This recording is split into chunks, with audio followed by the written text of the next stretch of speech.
হজরত ওমর রাদিয়াল্লাহু তাআলা আনহু কাবা শরীফ তাওয়াফ করছিলেন। একই সাথে তাওয়াফ করছিল আরব দেশের প্রতিবেশী এক রাজা জাবালা।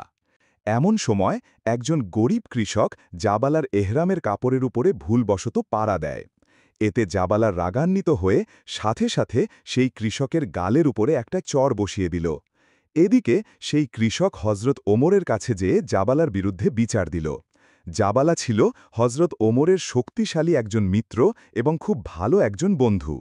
হজরত ওমর জাবালাকে কাছে ডেকে জিজ্ঞেস করলেন, তুমি কি সত্যিই তাকে চর মেরেছ? জাবালা বলল, আমি তো এই বেয়াদবটাকে মেরেই ফেলতে চেয়েছিলাম। শুধুমাত্র এই কাবা শরীফের সম্মানে আমার রাগকে কন্ট্রোল করে তাকে একটা চর দিয়েছি। হজরত ওমর বলল, শোনো জাবালা, এই কৃষক ইচ্ছা করে তোমার এহরামের কাপড়ে পাড়া দেয়নি। এটা ভুলবশত হয়ে গেছে। এটা শুধুমাত্র একটা দুর্ঘটনা।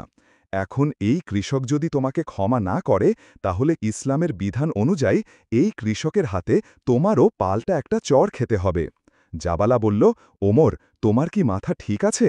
আমি একজন রাজা, আর সে হচ্ছে একজন সাধারণ গরিব কৃষক। সে আমাকে কিভাবে থাপ্পড় দেয়? হজরত ওমর বলল, তোমরা দুজনেই মুসলমান, আর ইসলামের আইনের দৃষ্টিতে ধনী গরিবের কোনো ভেদাভেদ নাই, তাই তোমরা দুজনেই সমান। জাবালা বলল, যে ধর্মে রাজা এবং ফকিরকে একই দৃষ্টিতে দেখা হয়, আমি সেই ধর্মের আনুগত্য করতে পারি না। ওই গরিব চাষা যদি আমাকে থাপ্পড় দেয়, তাহলে আমি ইসলাম ধর্ম ত্যাগ করব। হজরত ওমর বললেন, আচ্ছা, আই নাকি? বেটা, তোমার মতো হাজারো জাবালা যদি ইসলাম ত্যাগ করে চলে যায়, তবে সেই ভয়ে ইসলামের একটা ক্ষুদ্রতম বিধানও লঙ্ঘিত হতে পারে না। তোমাকে এই শাস্তি পেতেই হবে। আর ভালো করেই শুনে রাখো, ইসলাম কাউকে জোর করে মুসলমান বানায় না, তোমাকেও বানায়নি।